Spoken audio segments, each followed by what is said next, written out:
नमस्कार साथियों। तो आज है 15 जुलाई 2024। बाजार में आज फिर से लास्ट डे की तरह एक बहुत ही बढ़िया रैली देखने को मिला, जहां पे निफ्टी 50 अपना ऑल टाइम हाई टच भी किया। पहली बार 24,600 के उस पार जाके 24,635 पॉइंट पे और क्लोजिंग दिया थोड़ा सा नीचे आके लगभग 24,586 पॉइंट पे, लगभग 0.35% तेजी के साथ। और इस बारे में कल रात की 10:30 वाली वीडियो में हम लोग थोड़ा सा चर्चा भी किए थे। क्या कहा था जरा याद करके देखिए कि आज अगर फर्स्ट हाफ में निफ्टी 50 24,500 के ऊपर टिक गया, एग्जैक्ट मेरा वर्डिंग ऐसा ही था कि अगर फर्स्ट हाफ में 24,500 के ऊपर सस्टेन करके या टिक गया तो सेकेंड हाफ में एक बहुत अच्छा रैली हो सकता है। तो आज हमने देखा था शुरुआत तो एक तो दिया था थोड़ा सा गैप अप ऑलमोस्ट यहाँ पे 24,590 पॉइंट के आसपास। उसके बाद देखिए थोड़ा सा नीचे की तरह मूवमेंट हुआ था 10 बजे के आसपास। उसके बाद देखिए सेकेंड हाफ होते होते एकदम से निफ्टी अपना पीक टच किया 600 के ऊपर जाके, जो कि पहली बार। उसके बाद थोड़ा सा नीचे आके क्लोजिंग दिया। ठीक है, तो जिस वजह से आप लोगों को मैं बार बार बोलता हूँ कि देखिए रात की जो 10:30 की वीडियो आता है ना, उसको मिस मत करना। और आप सभी को दोस्तों मैं रिक्वेस्ट करूंगा चैनल को सब्सक्राइब करके रख दीजिए। और आज रात की जो 10:30 की वीडियो आएगा लगभग 10:40 के भीतर ही आपको मिल जाएगा इसी चैनल के ऊपर, उसको मिस मत करना। एक तो उसमें मैं आपको पूरे दिन की लेटेस्ट अपडेट जितने भी अपडेट होता है उसके साथ ग्लोबल मार्केट का हालचाल, एफएसडीएस का डेटा और मोस्ट इंपॉर्टेंट मार्केट प्रेडिक्शन वाला पार्ट उसी वीडियो में कवर करते हैं। ठीक है, तो देखिए आज बाजार में तो बहुत अच्छा मूवमेंट था। आज खास तौर से बैंक निफ्टी के अंदर भी एक बहुत अच्छा रैली हमें देखने को मिला, खास करके सेकेंड हाफ में, या बाकी और भी बहुत सारे सेक्टर में छोटा मोटा तेजी था। पर हो सकता है कि देखिए पीएसयू सेक्टर्स की वजह से आपके पोर्टफोलियो में उतना ज़्यादा तेजी हमें देखने को नहीं मिला, बिकॉज एक दो शेयर को छोड़ के बाकी जितने भी पीएसयू सेक्टर की शेयर्स है, खास करके डिफेंस सेक्टर की बात करें, पावर सेक्टर की बात करें, रेलवे सेक्टर शुरू में तेजी था बट उसके बाद थोड़ा नीचे आके क्लोजिंग दिया। ठीक है, तो हो सकता है कि आपके पोर्टफोलियो में कोई खास गेनिंग देखने को नहीं मिला। ठीक है, ओके, जो कि आज की डेट में बहुत ज़्यादा एक्सपेक्टेशन था इरेडा से कि आज इरेडा में एक बहुत अच्छा मूवमेंट देखने को मिलेगा। तो वैसा हुआ भी। शुरू में हमने देखा था कि ओपन हुआ था लगभग 300 रुपये के ऊपर, 305-6 रुपये के आसपास। पर उसके बाद दोस्तों कुछ ऐसे अपडेट आया ना जिसकी वजह से एक्चुअली शेयर्स में सीधा डाउनफॉल हुआ। बट ये बात अच्छी है कि एटलीस्ट नेगेटिव में या फ्लैट क्लोजिंग नहीं हुआ, कुछ हद तक पॉजिटिव में क्लोजिंग हुआ 291.30 रुपये पे, लगभग 2.48% तेजी के साथ। और पॉसिबिलिटी है कि बहुत जल्दी दोस्तों शेयर जो है 300 का आंकड़ा भी क्रॉस कर जाएगा, बिकॉज सामने बजट है। अब जैसे कि आपने इस वीडियो की थंबनेल तो पढ़ा होगा या देखा होगा कि फिलिप कौन है। फिलिप कैपिटल एक डोमेस्टिक ब्रोकरेज कंपनी ने, जैसे कि आपको मालूम होगा कि कोई बड़े कंपनी, बड़े बैंक्स की जब रिजल्ट आउट होता है ना, नेक्स्ट डे ना ब्रोकरेज द्वारा उसको कवरेज किया जाता है। मतलब कैसे रेटिंग देना, उसके ऊपर टारगेट प्राइस देना। तो कंपनी का रिजल्ट आउट हुआ था दोस्तों फ्राइडे के दिन, बाजार क्लोज हो जाने के बाद। आज सुबह सुबह फिलिप कैपिटल ने भाई साहब कुछ ऐसे बोल दिया ना, शेयर ऊपर ही था। मतलब अगर आप देखेंगे, ये देखिए शेयर शुरू में देखिए ओपन तो हुआ था, देखिए 9:15 पे 305 पे। उसके बाद देखिए शेयर सीधा 300 का आंकड़ा क्रॉस करके नीचे पहुंच गया। तो ये जो ब्रोकरेज द्वारा जो जलन, जो जेलेसी, जो मतलब ये जो तड़पना, ये बहुत मज़ा आता है दोस्तों। मेरे बात को ध्यान से पकड़ने की कोशिश कीजिए, क्योंकि ये सारे ब्रोकरेज ना ये भी चाहते हैं कि भाई साहब हम भी बाई करें। अब प्रॉब्लम ये है कि ये सारे ब्रोकरेज मतलब जब टाइम था तब बाई नहीं किया था। अब कैसे बाई करें? पहले इसको डाउनग्रेड करो, नीचे की तरफ टारगेट दो, सेल रेटिंग दो। उसके बाद जब शेयर में थोड़ा सा कमजोरी होगा, गिरावट होगा, ये लोग खुद ही परचेस करते हैं। आप देख लीजिए न्यूज़ की headline, Phillip Capital sees 56% down side potential in IREDA, shares as best value already priced in. तो यहाँ पे क्लियरली मेंशन किया लास्ट डे जो इसका क्लोजिंग प्राइस था उसके ऊपर बेस करके 56% दोस्तों नीचे आना चाहिए, और साथ में सेल रेटिंग दिया। दोस्तों आप प्लीज़ मुझे कमेंट बॉक्स में कमेंट करके बताइए कि क्या ये पॉसिबल है। आज की डेट पे जो प्रेजेंट सिनेरियो है या जो प्रेजेंट कंडीशन है या जो बोल सकते हो इस पर्टिकुलर सेक्टर में डिमांड है, उसके ऊपर बेस करके क्या ये पॉसिबल है। तो यहाँ पे आप देख लीजिए क्या मेंशन किया फिलिप कैपिटल की तरफ से कि domestic brokerage firm Phillip Capital has maintain a sell rating. मैं आपको थोड़ा हाईलाइट करके रखने चाहता हूँ, ये देखिए हाईलाइट करके सेल रेटिंग दिया, sell view on IREDA, raising the target price. अब देखिए इन लोगों का दोगलापंथी देखिए, पहले टारगेट दिया था, मतलब पहले भी, ये पहली बार नहीं है, इसके पहले भी इसके ऊपर टारगेट दिया था जब शेयर हमने देखा था 170-80 के आसपास चल रहा था।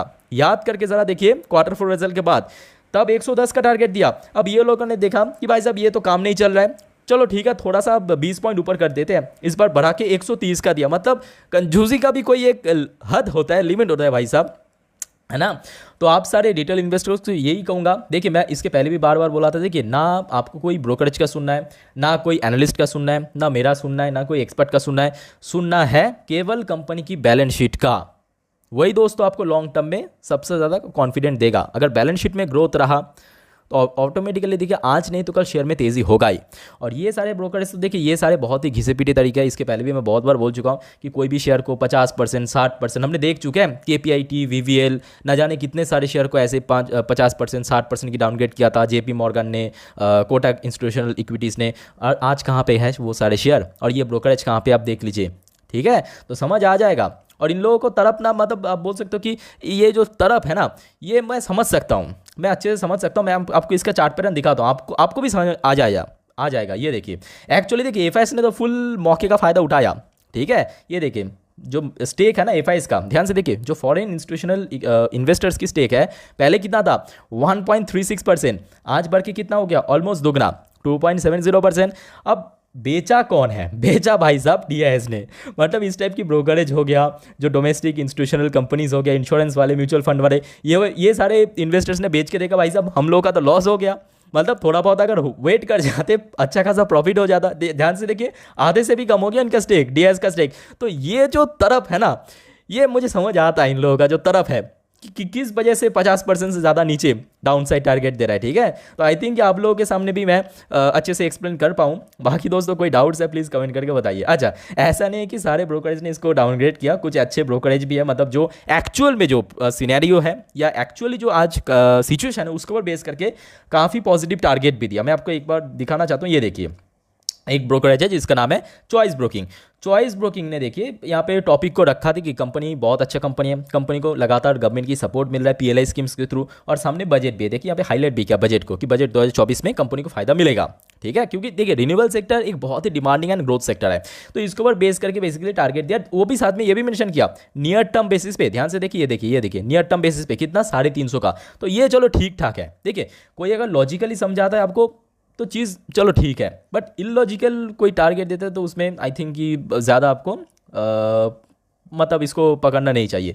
सेम चीज़ देखें यहाँ पे और भी बहुत सारे ब्रोकर्स ने इसको कवरेज किया, वही 350, कोई 300 इसी लेवल का टारगेट दिया। ठीक है, तो आई थिंक शेयर डिजर्व भी करता है और आई थिंक बहुत जल्दी ये 350 क्रॉस कर भी जाएगा बहुत जल्दी। ठीक है, आज की डेट में वैसे अगर देखा जाए कि कारोबार भी काफ़ी अच्छा था, जहाँ पे 10.5 करोड़ के ऊपर शेयर ट्रेड भी हुआ, और कल यानी मंगलवार के लिए लगभग 2.5 लाख से ज़्यादा शेयर ए मॉडल लग चुका है बाइंग साइड में।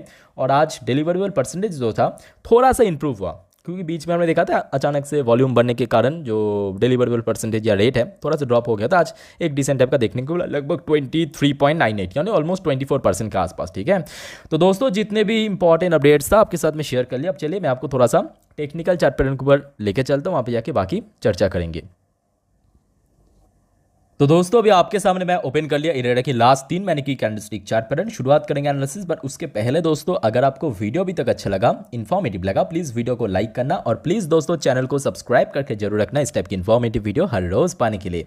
तो जैसे कि लास्ट नाइट पर भी हमने देखा था कि इसका जो आरएस इंडेक्स है वो ऑलरेडी हाईली ओवरबॉट जोन पे पहुंच चुका है। आज भी अभी आप देख सकते हो कि ऑलमोस्ट 84.6 पर, मतलब बहुत ही ज़्यादा ओवरबॉट जोन पे, हाईली ओवरबॉट जोन जिसे हम बोलते हैं। ठीक है, तो देखिए कहीं ना कहीं अनस्टेबल पोजीशन पे है, but at the same time ये बात भी एकदम सही है कि ये जो सेक्टर में काम कर रहा है या रिन्यूएबल सेक्टर बहुत ही डिमांडिंग सेक्टर है, इस बार बजट में बहुत ज़्यादा फोकस रहेगा, तो जिसके कारण यहाँ पे जो चांस है ना 50-50 है, मतलब गिरावट होने का। तो यहाँ पे देखिए कुछ क्रूशल्स लेवल्स है। सबसे पहले मैं आपको एक बार लिख के देना चाहता हूँ, ध्यान से थोड़ा सा आप नोट डाउन कर लीजिए।